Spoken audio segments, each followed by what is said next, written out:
So here I am once again making a corset.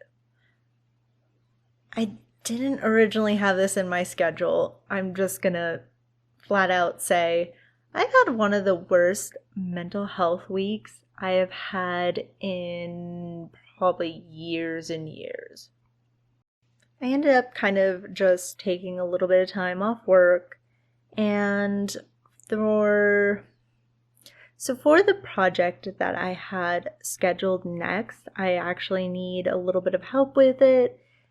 And my boyfriend will be off in a week. So I have kind of this little bit of spare time to do something with. Yes, I do have another corset project I could be working on, but unfortunately I am out of the supplies for it. But this is not my first time making this particular pattern. So this corset pattern, I completely made it and it turned out not so great. The front busk twisted to the side. So I have the busk, I have the fabric for it, and I figured now is a good time to remake it and hopefully learn some lessons and do a better job. I'm actually looking forward to this one a little bit because even though I messed up the first corset, it was actually surprisingly comfortable compared to the other ones I have made.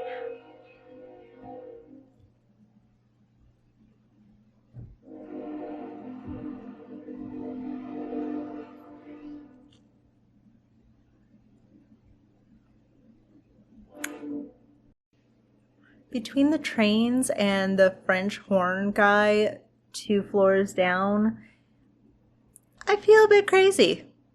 There's a lot of stuff going on, and that constantly is not helping. So this time around, hopefully, it turns out a little bit better. I am going ahead and not doing my boning into the seam allowance and being cheap, and hopefully that will speed things up a little bit too. Find out.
I figured I would just talk at you for a little bit while I do the next part. Someday I will learn to follow instructions. Today will not be that day. For this corset, they expect you to do all of the seams before you add any of the boning channels like I'm adding here. And the thing is, if you look at this one, none of this looks like straight boning channels. And I don't see me being able to do an actual straight boning channel when it's curving like this, because that's the shape it takes as you sew the pieces together. So rather than do that, I just decided I am going to mark my boning channels in the pattern and just do the flat ones first, sew it together, and then add in the last few boning channels. And I figured I'd also do a little bit of talking about the reasons why I was flipping out a little bit last week. So I get a call from a plumbing company, and they're telling me that I have a leak in my apartment and I need to let them come in and look at it.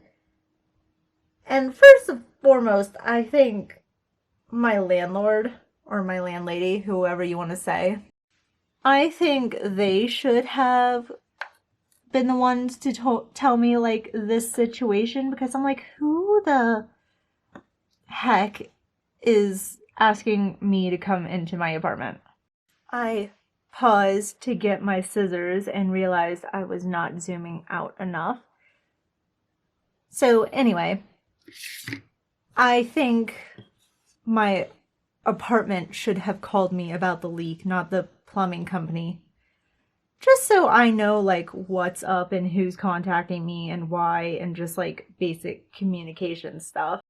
So the next thing that happens is I talk to the plumbing company and they ask me what times I'm available. So I said 2:30 p.m. or later, because my boyfriend works nights and he works a shit ton of hours to the point where he doesn't always get like a full night's sleep.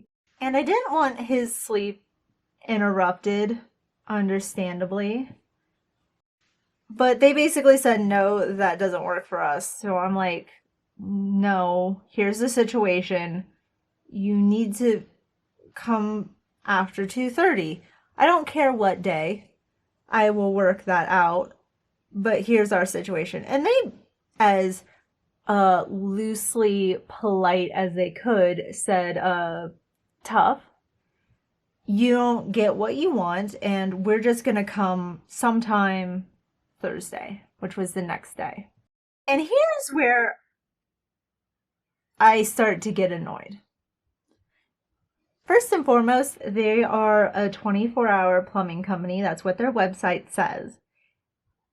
And 2:30 is still within the normal like work hours.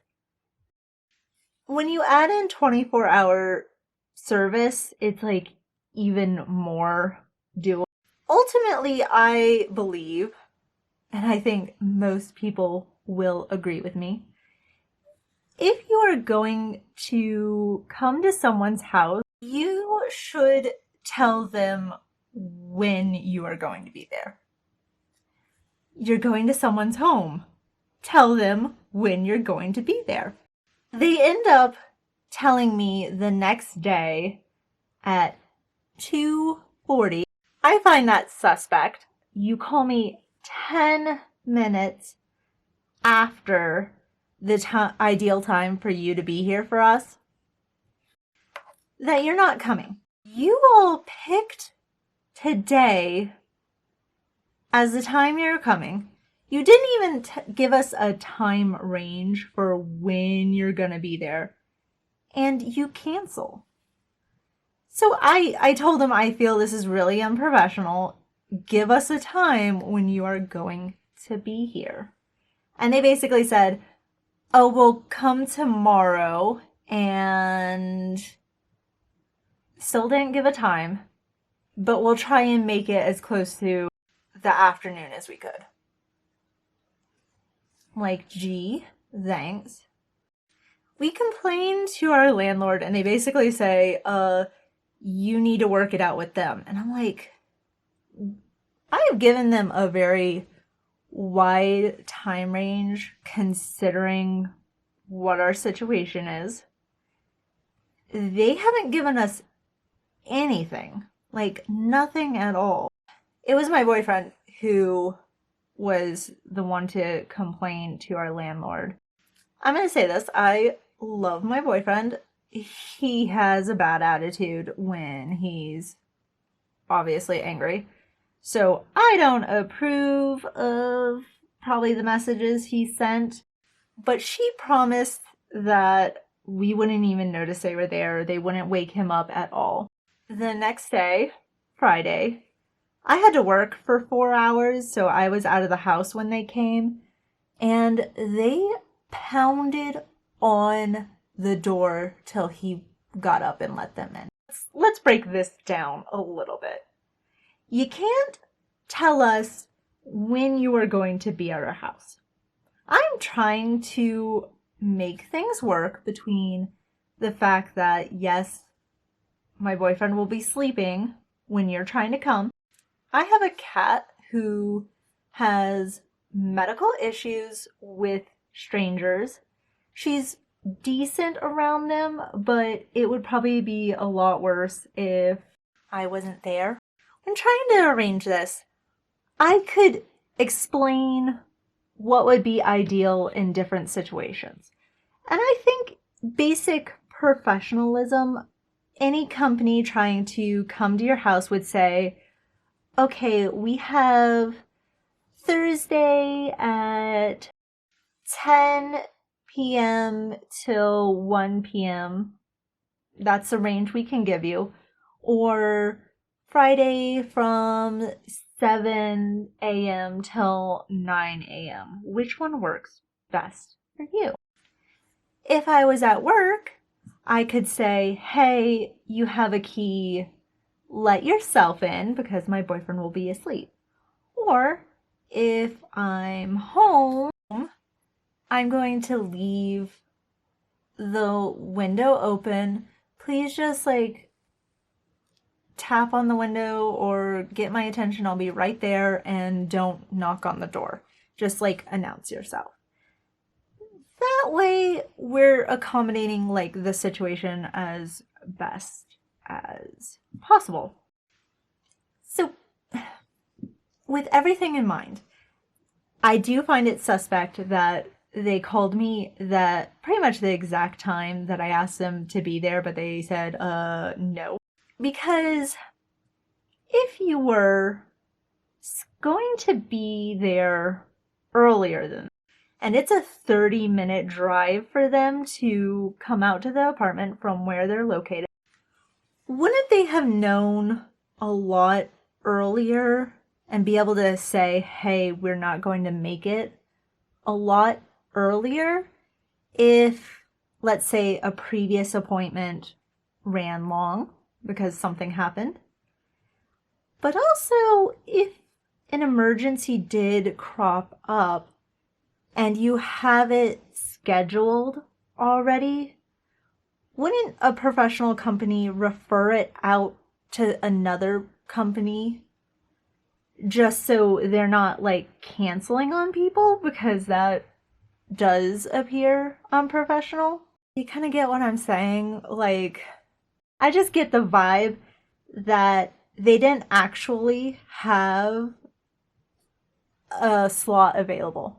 I believe they were hoping to squeeze us in between other appointments they already have. Because why else would you cancel your own day to be there as a 24-hour plumbing company. Why else wouldn't you be giving a time? Like, it was frustrating trying to like go, hey, when are you going to be at our house? And here's the real kicker. There was no leak. They came by and there was no leak. There was no water in the apartment below us. So our apartment didn't confirm that there was anything wrong before basically demanding that we just let this plumbing company come over whenever. To make it even worse, so when we moved into this apartment, we had streaks on our wall and we're like, what is that? Is that a leak? And we talked to them about it and they're like, it's fine. We'll take care of it. And we put off moving into the apartment for a whole entire week so they could repaint. They didn't. We still have streaks on our walls. So not only did they not confirm that there's actually a problem, the whole problem is that they have a bad painting team. Whoever they are hiring to paint these apartments have done multiple bad jobs.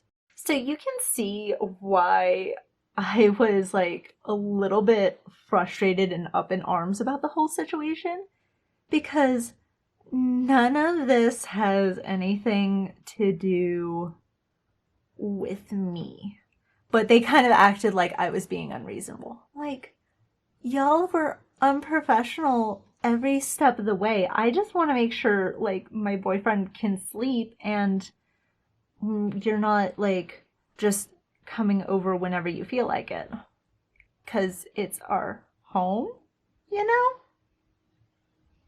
But I'm the bad guy. Yep, I'm the bad guy.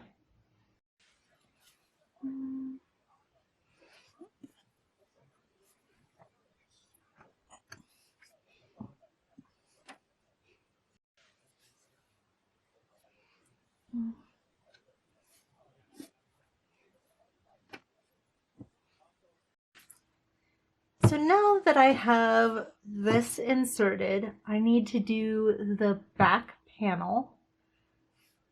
I'm going to go ahead and mark the seam allowance for this. And let's do it in a nice yellow. Let's double check that this is on the right side. Yeah.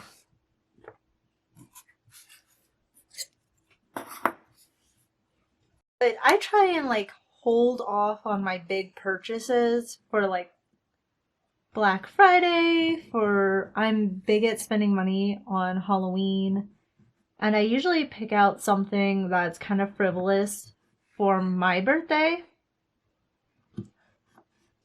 because that way I know that there's a time of the year that I can like buy something that I really, really want, but maybe don't exactly need for a little bit more money. That's not an activity. I kind of splurge a little bit for activities throughout the year. When it comes to books, I pay for my sewing, and I save like things like video games for holidays, basically. Now, I have been price checking perfumes for months, finding out where the best prices were, what I should get, and my boyfriend and I both ended up buying some. So, quite frankly, I've been so obsessed with perfume, I'm like, I should just start a review channel. Which is stupid because, hi, hello, you have one YouTube channel already that barely has anyone watching. No one's going to care if you start a perfume review channel. Part of me is like, you don't shut up already. maybe you could just do a review channel so everyone else doesn't have to listen to it. Yeah. But anyway, we ended up going to Ulta and spraying a whole bunch of the testers. And my boyfriend was astonished that I had like half a dozen testers sheets lined up. None of them labeled, but I could tell you exactly what perfume and what brand it was. I don't know what it is about perfume that like sparks my brain, but it does. When I say we got a lot of perfume, I mean I ordered a sample set with about a dozen inside of it and a couple full bottles. I'm serious about that review channel. I have probably 24 perfumes I already have formulated opinions on. And even more tested. I have issues. So in addition to testing a lot of samples at Ulta, we ended up going to Kohl's a lot. We didn't mean to go to Kohl's as much as we did. We did 2 different pickup orders, like completely impulse bought. I had found out that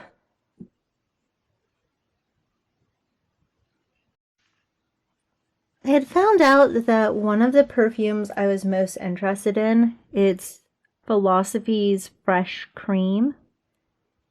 It smells like cake, or at least the frosting that would be on a cake, and it is so amazing. We found out that it was on sale for like half off at Kohl's and ended up making a order for that.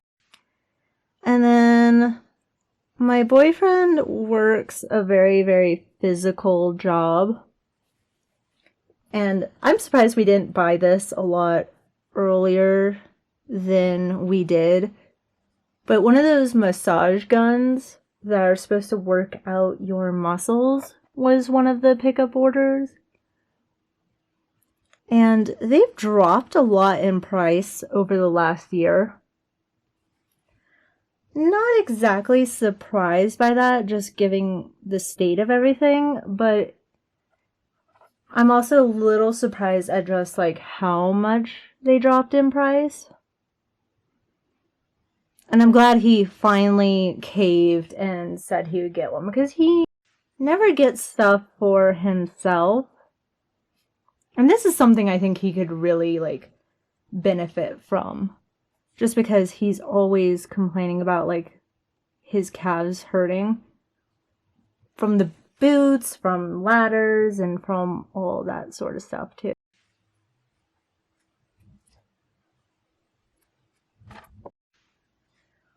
Right now, I have the seam allowance stitched down. I just need to do the other side and punch the holes for this piece. Then we could add them both. And hopefully I could tell you what I've been doing for the week. I feel so much better. Alright, so it has been about a week since I filmed. I have both sides done. They have their boning channels sewn in. And I have one piece of the busk already done. Today I'm going to hopefully be doing this other side piece. Alright, came back with my little owl. And I believe we were talking about amazing food. We got teriyaki bowl, which quite frankly I am still craving. Nope, flip. Still craving it. And we got amazing fried burritos from a local Mexican place. That was good day 1 and day 2. It was like that big.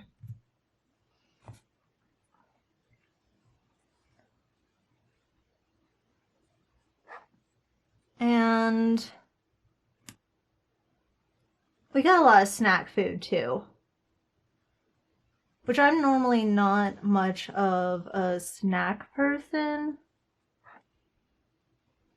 but I am that much not into cooking right now.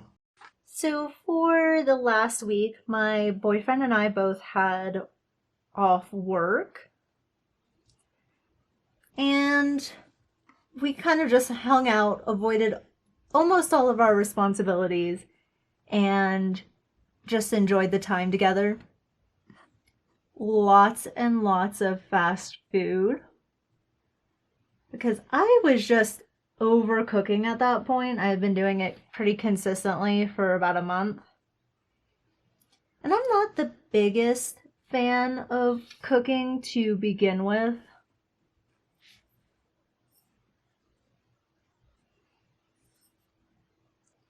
It's hard to talk and like make sure these are lined up. Just a smidge higher. Okay. I'm just marking this with some charcoal because they'll mostly fade when I punch the holes. And making sure that is tucked nice and close to the edge. And hopefully lining up pretty straight with the other side. We get fast food like semi regularly, but we got like proper takeout this time. Spent way too much money on it, but oh my god, the food was so good. And I need to go find my owl. Okay. So we got all of those punched in. And now I need to work. This is the most annoying part to me of making a corset, is trying to get this little bit through the holes. And I might need to make these a little bit bigger, but we'll see. Get these through the holes without losing my mind. Entertaining content. Slow, repetitive task. Got to love it. Oh, and that scratched off some of the paint. Joy. Oh well. And another thing that we did was we took care of one of the things that was really stressing me out for a while now. Is my mom gave me a car. Hold on. These aren't lining up quite right. Okay. My mom gave me a car and it was not in my name. She gave me the title and then the car immediately broke down. And me and my boyfriend, we both have other vehicles. So it wasn't really worth fixing up in our book. So we had to figure out what to do with the vehicle. We ended up taking it to the dump and just getting a few $100 for it. That was not bad at all, but of course, like, my boyfriend took care of all of it. I just had to follow him to the place.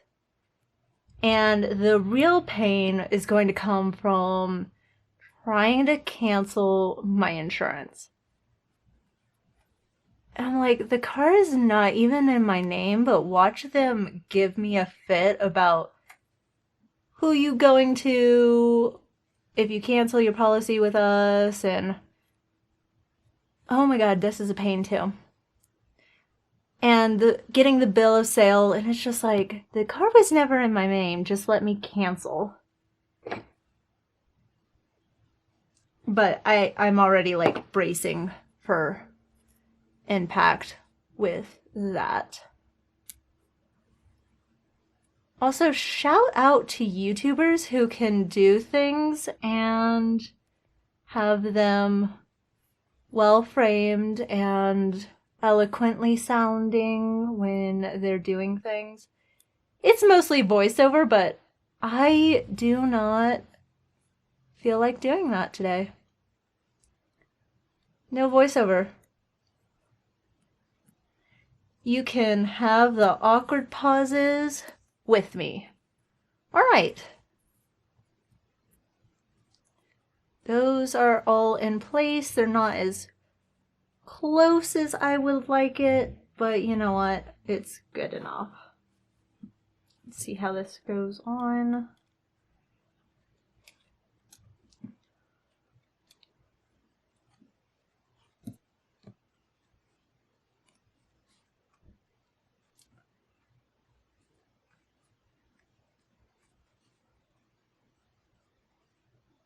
That doesn't look bad. I'm gonna take it as a win.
Okay, for the back panel, there needs to be a bone right here, and then you flip this piece over to encase it.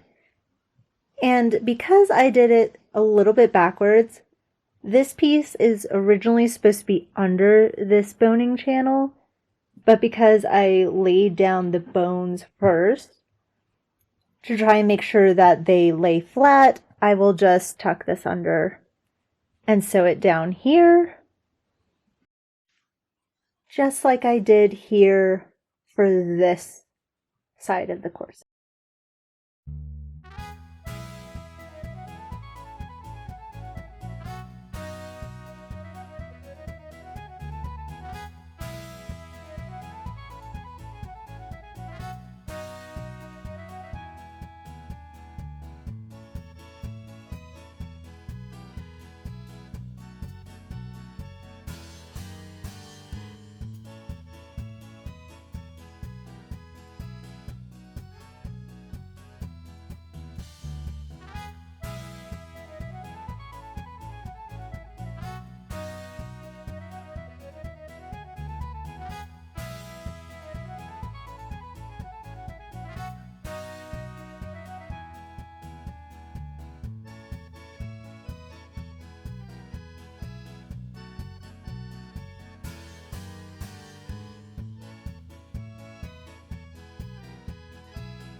I don't have an owl big enough to punch these holes, so let's use some kitchen scissors to just make little snips.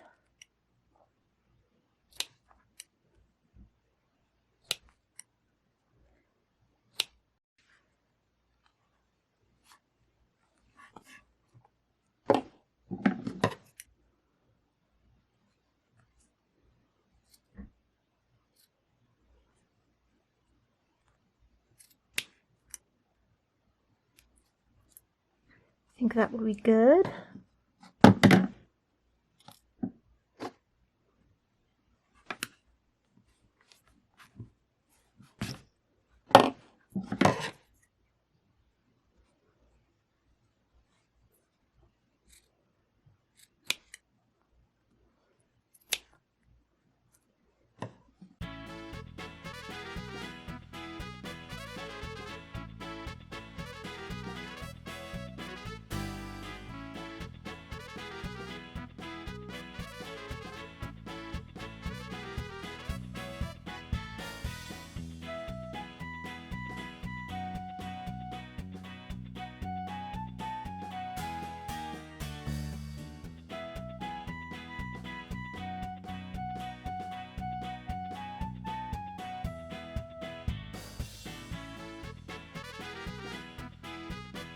And now it's time for the end result.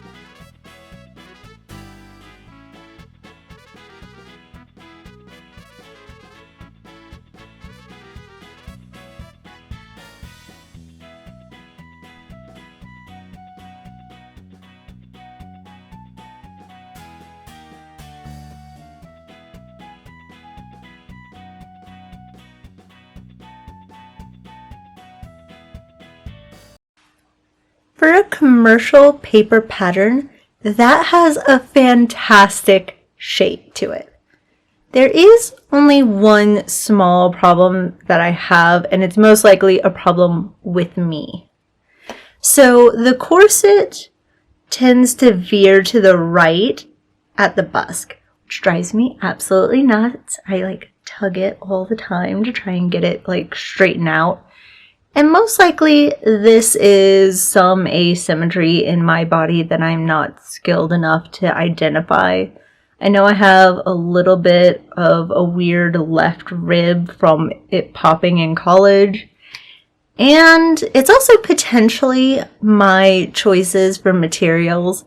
I'm still fairly new to sewing, so I don't choose to invest my materials at this point in time, knowing that I'm likely still learning something. With that in mind, I chose a cheaper canvas. I really love the pattern though. That's a big motivation for this too. And the boning is also cheaper boning. At this point in my sewing career, or whatever you want to call it, I don't feel comfortable investing in steel boning when my placement might be off in the pattern a little bit. I tried as much as I could to turn this into a really great project. I'm just not there yet. Oh well, that being said, I still love this corset. It is so comfortable. I even fell asleep in it. I was super tired and just passed out on the couch. It was comfortable the whole entire time. I think I could wear this corset all day if I wanted to. Overall, I am very happy with the result. Let me know how I did down below. If you have some tips on improving the weird symmetry of the corset, please let me know. And finally, if I should start that perfume channel, also comment down below if that's something you're interested in. And finally, if I should start that perfume channel, also comment down below if that's something you're interested in. Please encourage me. I'm already doing the thing. Lie to me if you have to. I'm putting the effort in, whether you encourage me or not. We're there. It's happening.